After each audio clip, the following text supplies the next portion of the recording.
You're listening to the Sisters in Loss podcast, a faith-based grief and loss podcast for Black women, where you will hear stories of miscarriage, infant loss, stillbirth, and infertility to learn there is a testimony in tragedy. You will learn how to heal, gain clarity, find hope and peace, and turn your pain into your purpose after loss. I'm your host, Erica M. McAfee. Well, thank you so much, Maria, for being on the podcast. Sure. I would love for you to share a little bit about yourself and what you do. Okay. So I've actually worked for years in like parent education, doula work, things like that. I'm also married. I have 5 children. And I do a lot of writing and curriculum development for birth related work.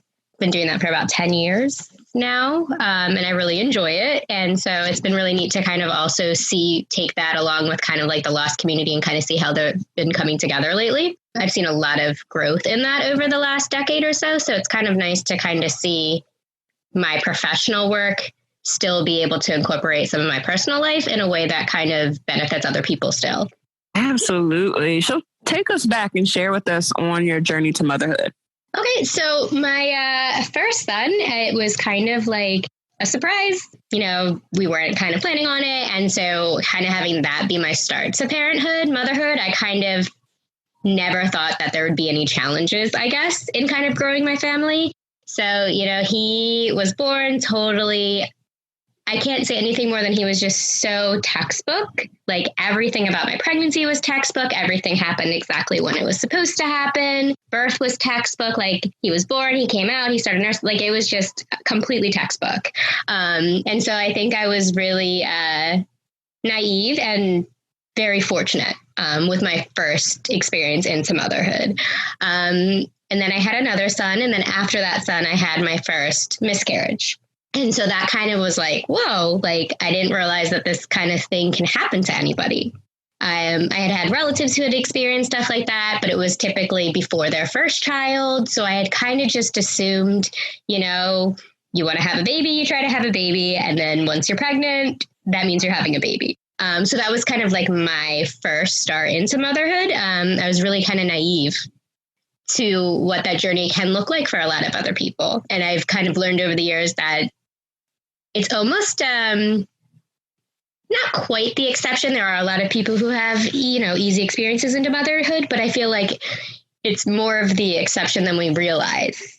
That some people really do have a really difficult start kind of entering motherhood. And I kind of got a little bit of a fortune, I guess, not having that be my start to motherhood. And so it was after my first miscarriage that I learned I had endometriosis, which kind of really was just like a ton of answers to every other challenge that I had been kind of facing in my life with my own health and things. So yeah, kind of growing my family really showed me a lot about my own health. And it's also kind of shaped my work. So I feel like I kind of had an easy start into motherhood. And I am really appreciative of that because the next journey, the next few years in growing my family, I don't know that I would have had the wherewithal to kind of get through that if that had been my start. I constantly talk to my husband. We had always wanted a large family about how if this had been my start, there's no way that we would have had more than one child or anything, or even children, because it was a challenge after my first 2 sons. Absolutely. So definitely share with us how your motherhood progressed after you've had that miscarriage. You know, did you go through a healing process? How did you grieve? So with my first miscarriage, I think there was just, I had kind of talked about it to somebody and I was saying it was almost like a gut punch. I didn't expect it at all. I had no idea. It was pretty early on. So I was really fortunate in the sense that physically it wasn't as hard as it could have been, but it definitely threw me for a loop. I was really surprised, really unexpected.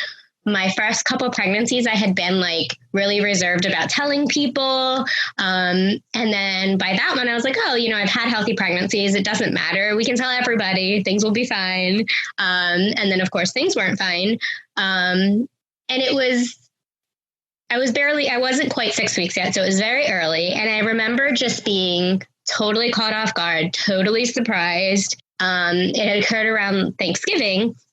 And so, we were out of town when it happened. And so everything was just kind of, it was a lot. And I remember being like just completely thrown off by that. And then as soon as that had happened, I was like, I want to get pregnant again right away. If I get pregnant right away, this was early. We don't really have to process it. I don't have to think about it. It's not a big deal. Just have another one. And then it kind of became month after month, nothing happening. And so, my kind of approach to healing was like, well, let's just move on. And then that didn't really happen. And so several months later, I found myself in my doctor's office. I'd already seen a pelvic specialist for some issues. And that was when she was like, yeah, I think something's not right here. And so that brought me to my first reproductive endocrinologist. And that was back in, I guess, like 2011 or so. And so it had been several months of trying and not having any success, and ended up having a laparoscopy. And I remember being like, okay, I have a reason for why I had a miscarriage. And that made it easier for me in some sense to be like, okay, maybe it was the endometriosis. So like for me, answers, I'm like a numbers person. I like to know why things happen. And so for me, it was a little bit healing in the sense that I was like, okay, like there was a reason it happened. There was a reason I couldn't get pregnant again. And so, it seemed better. It seemed easier. And I ended up conceiving shortly after that surgery and being really surprised. And again, having probably my healthiest pregnancy, very textbook, and just being kind of in awe, and kind of figured, okay, I was the person who had one miscarriage. Not that hard, like it was a hard experience, but that falls in the realm of normal fertility. It's not a big deal. I'll be okay type of thing, and kind of trying to suppress all of that and just act like, none of it was a big deal. Because it wasn't that long ago, but even just in the last few years, it's become less of a taboo topic to kind of talk about. So I remember when it first happened, you kind of are embarrassed to talk to people about it, or you feel weird to talk to people about it. So after, I had another son, I remember being like surprised how I was still uncomfortable being around happy pregnant people. I was like, wait, I've had my baby. I shouldn't be upset anymore. And I realized that there's that aspect of once you've had a loss, you can never have a typical pregnancy again. You've kind of experienced where that whole process of trying to conceive or having a baby is kind of tainted in ways. You kind of lose that innocence of expecting things to just be fine. And so I did kind of push past that, and we decided we wanted to have another child eventually, and we did, but I got pregnant again, and I had been working with another fertility specialist because I had been having some issues, and I wanted to work out my health, not necessarily for fertility purposes. I was just trying to be my healthiest. And in that, I found myself pregnant, and I ended up on hormone shots to try and maintain the pregnancy. Nobody really expected anything to be wrong. You pass the 8 weeks or the 6 weeks, you see the heartbeat, you kind of expect like, okay, I've passed the major milestones, get to 12 weeks, we're good. We made it through a few appointments. And I remember that a few days before just kind of feeling off. And I went to my midwifery appointment, and they couldn't find a heartbeat. And so they sent me for an ultrasound, and we confirmed that it was fetal demise at around 12 and a half weeks. And I should have been about 13 and a half weeks. So I remember being like, wow, like I had no idea that it could happen this late. I had no idea it was I just didn't think it could happen to me. I had healthy pregnancies. I wasn't expecting it. And so after that one was surgically managed. It was a lot more traumatic. And again, my thought process was, you know what, we'll just try again. We did that last time. It worked out great. It's going to work out great again. And I got pregnant again in a couple months, and then immediately miscarried again. And so I remember being like, okay, we're in it for the long haul. This isn't, there was a lot of this expectation of we're going back down that road of it's not going to be easy. It's not going to just happen type of thing again. And then I was surprised and I did have my daughter. And so she was a very complicated pregnancy. She was premature. We had like a very difficult road. And I just remember through her whole journey being upset that I couldn't just enjoy my pregnancy. I couldn't trust that things were going to work out well. And so that's something that I've learned. I also teach childbirth classes. And so, I spent most of this journey kind of realizing that I can do better at my job, because I would so often see somebody walk into my classroom and just be like, okay, this is a happy pregnant person. And then kind of also realizing that there's such a spectrum of what happens before someone gets to towards the end of the pregnancy. We don't know everyone's journey. And it's such this idea that somebody wants to have a baby, they try, they get pregnant, and then that means they're going to have a baby. And throughout all of this, I feel like it's just kind of made me better at my job to realize that that's not how it goes, unfortunately, for a lot of people. And it just makes things, I think it's just emotionally taxing to kind of realize that for myself and then for other people. And at that point after my daughter, we kind of were like, okay, we're done. We've been fortunate to have living children. There's no reason to put ourselves through the potential for loss again. At that point, I'd had 3 miscarriages. And so we just decided that, count our blessings and be done. But through a series of events, I found myself pregnant again, and I ended up miscarrying again. And then after that, we decided we would pursue, I'm adopted myself, so we had always wanted to pursue foster and adoption. And we were eventually placed with a newborn, and he was with us for about 7 weeks. And then I found him unresponsive and he had passed away. And after that, I kind of found myself in this situation of like grasping at straws and doing research and trying to figure out how I could have another child, because I didn't want to end on such a negative note. And so I found my way to a couple different fertility clinics and talking with different people. And in 2019, last year, we decided to try embryo donation. So these are where people who have gone through IVF have extra embryos, and we decided that we would give that a shot.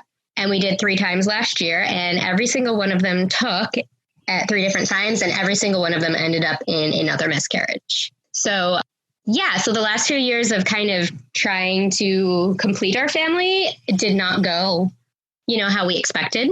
It was very, very different than we had expected. And I think it was just I feel like I kind of done it backwards compared to a lot of people who have experienced fertility issues or loss, in that I did have living children and then kind of went down this journey. So I know it's very different than what some people go through, and, having to battle those feelings. I've had a lot of clients who, I had a client who it was a 10-year journey for her to have her first child, and kind of just realizing that through all of this, it's certainly not the journey that I would have expected in any capacity. And it's certainly not a journey I would willingly have chosen. But I think that through the different experiences in building my family, that it's made me a lot better at my job.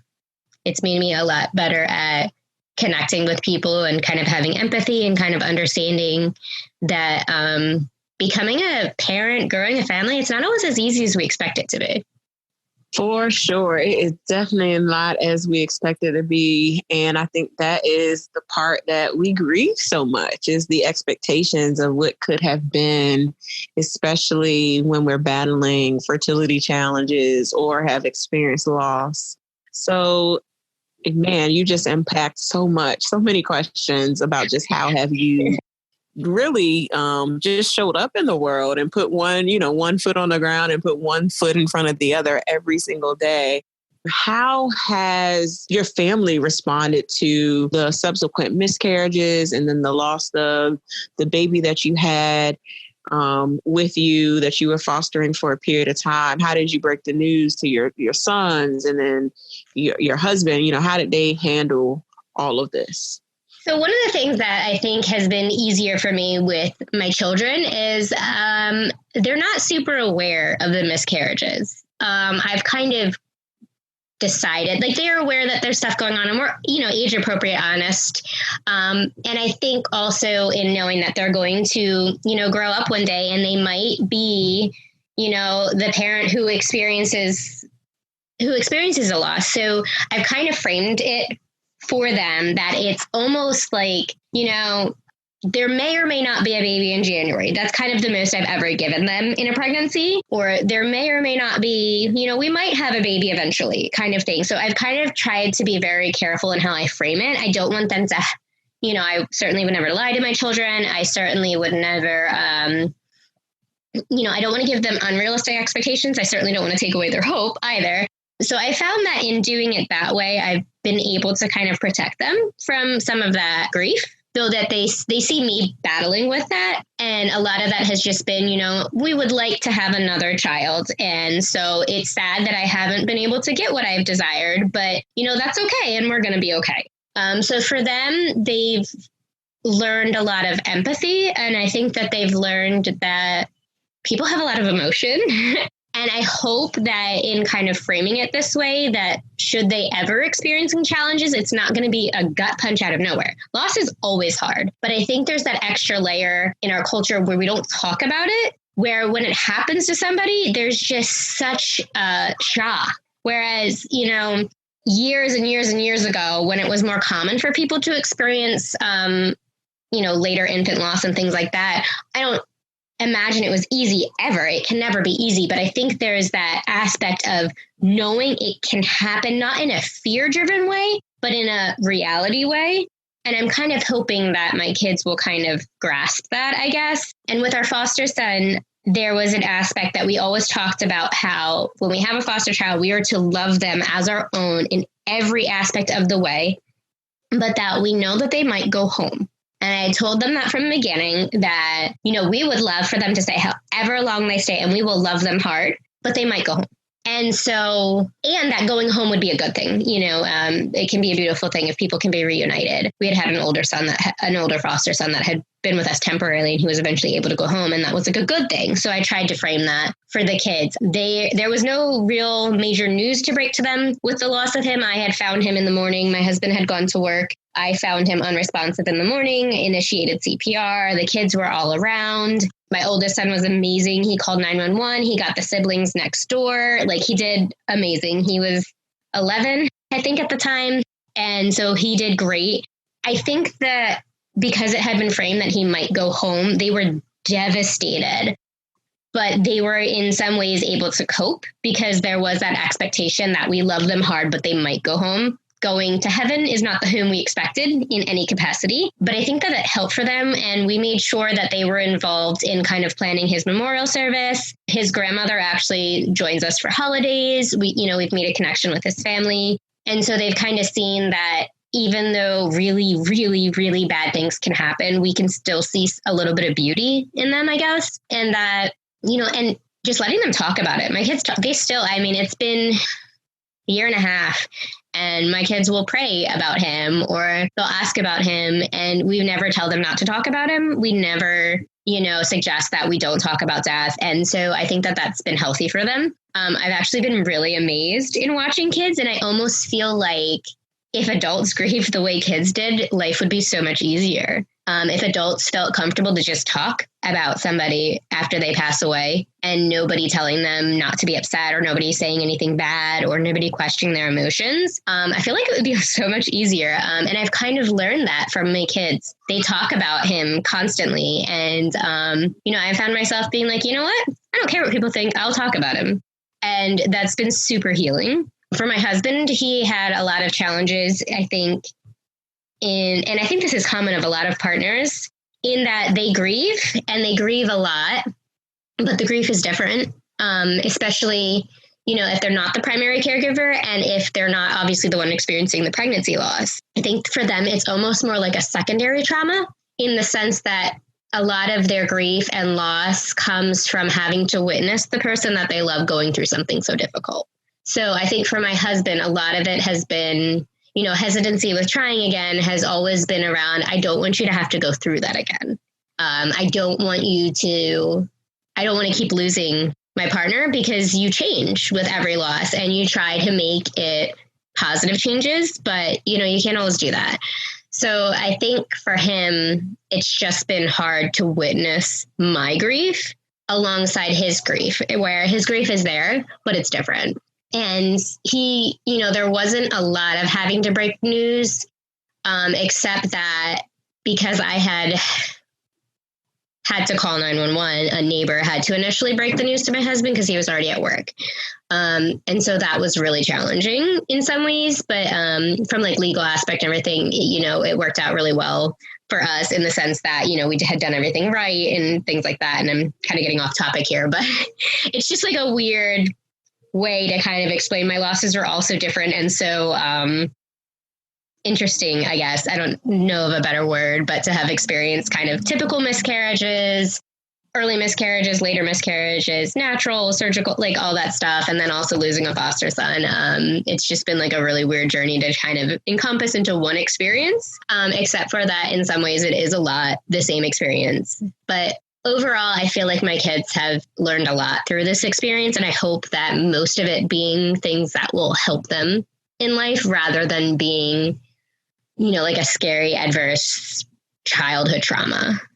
Yes, and I agree. Yes, it definitely is different on all your losses that you've had and experiences that you had, but they all very much so are the same in just how you process it and how you cope. And I'm glad you shared a lot about how you share it with your children, age appropriate, and then as they getting older and being able to talk and express how they feel about it and it be okay and normalized. Because I think that that's the biggest thing with sharing with our kids, especially about loss and really what it means to grieve. So I would love for you to share how your experiences has really impacted your work. You talked about being the childbirth educator and a doula, and share a little bit more about what you do. So I started years ago teaching parenting classes actually on a volunteer basis. And that's kind of how I fell into my work. And from there, I became a postpartum doula and then a childbirth educator. And then in the last 5 years, I started doing a lot of parent-based writing. I worked with an international parenting website, Belly Belly. And then I've also done some other writing. And so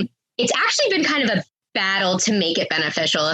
There are days where I'm like, parenting, are there really parenting challenges? Is it really that hard? Like, your baby's alive. Like, it's not a big deal. But then I'm like, okay, no. One, I don't know how they got to this experience in the first place. Two, I was a parent after a typical pregnancy, and parenting's hard. Pregnancy's hard. These things are hard. And so it had to really be like this balance of making sure that empathy wins over bitterness, if you will. And so that's something that after my first miscarriage was really hard for me. But as time went on and as I experienced more things and as I've experienced more loss, I've definitely been able to kind of focus a little bit more on the empathy aspect, and mostly realizing that I don't know people's stories and it doesn't really matter what their story is. And I think like for my work in childbirth education, a lot of it has been making sure that I am educating parents in terms of realizing that some of them, their pregnancy could still be really scary to them. They could still be having a lot of fear or worry.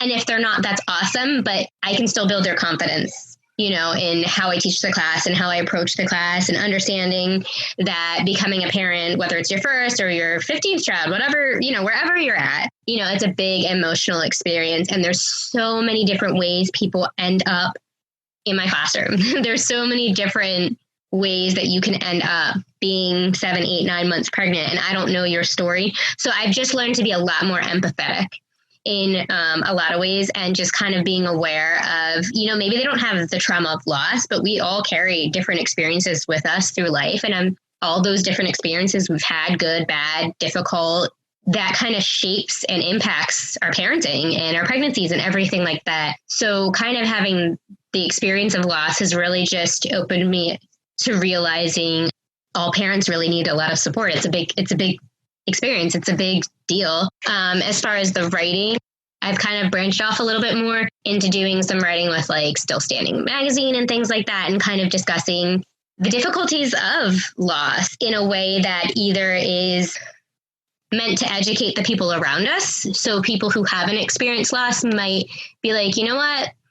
It's 1 in 4 people have experienced a miscarriage, and 1 in 8 couples struggle with fertility. Like, statistically, there's going to be a lot of people in your life who have these challenges. So here's what it's like. and here's what you can do to support them.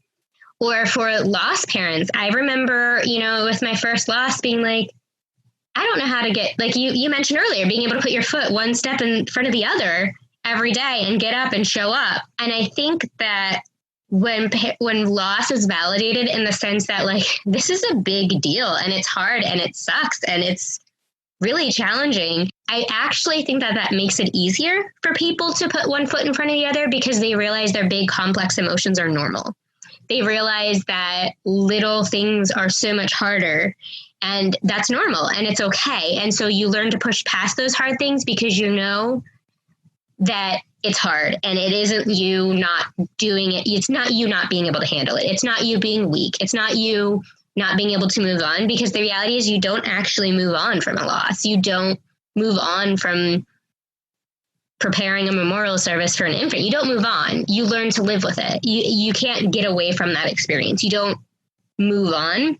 And so I think my work being able to kind of encourage parents in that and kind of speaking to the normalcy of loss and reminding people like it's okay to talk about the child that you lost. And I think it's beneficial in so many ways. It's healing. I think it does wonders for just our society in general to accept it. I think my first loss was so hard because I didn't know it could happen and I didn't know what you're supposed to do after a loss. I didn't know how you're supposed to cope with it. And so having experienced so many different types of loss, I think that it's just made it easier for me to connect with a lot of different parents. And it's made it easier for me to kind of write and educate in a way that I think benefits all parents, but especially lost parents.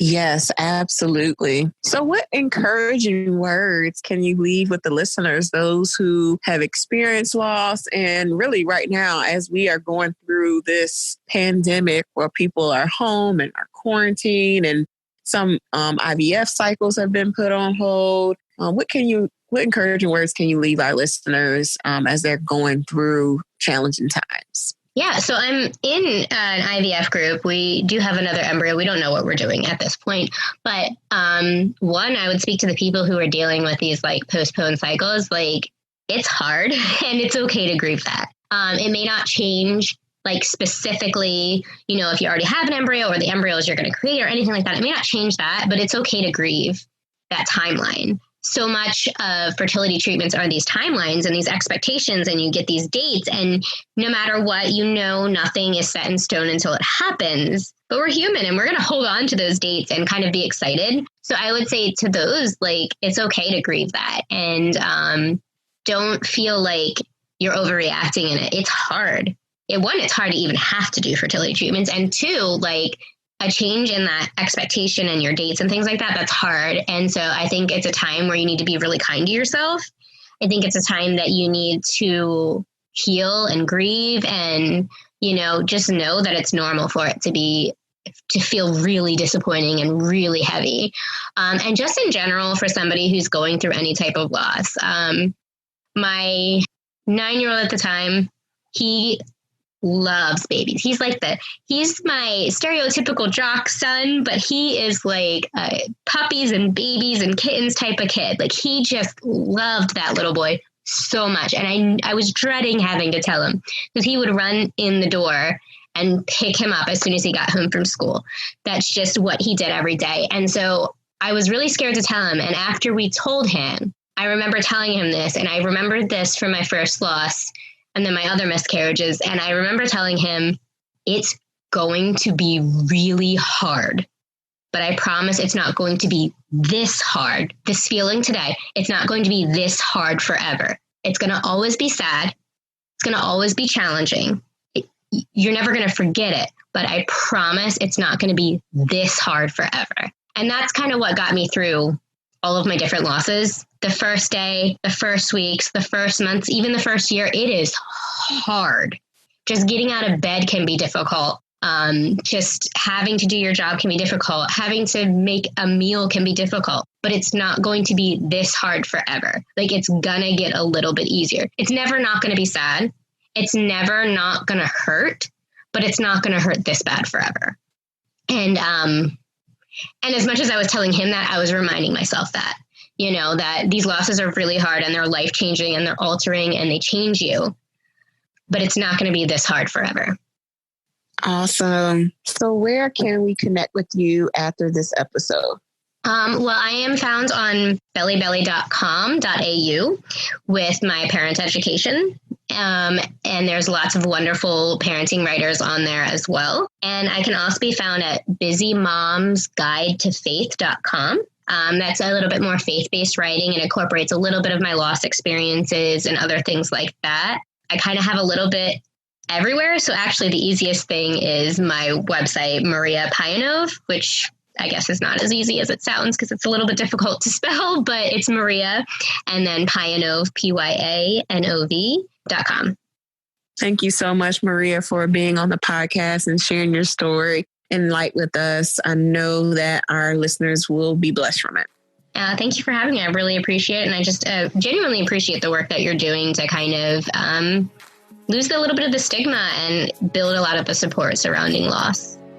Absolutely. Thank you so much. Thank you so much for listening to today's episode. For show notes and more information on today's guest, go to sistersinloss.com. If you have not joined our online community, go to sistersinloss.com as well as sign up for our newsletter. We want you to be a part of the community so you can know all of the events that we have planned on as Sisters in Loss. Go to sistersinloss.com, sign up for our newsletter, join our online community, and stay connected with us. Talk to you soon.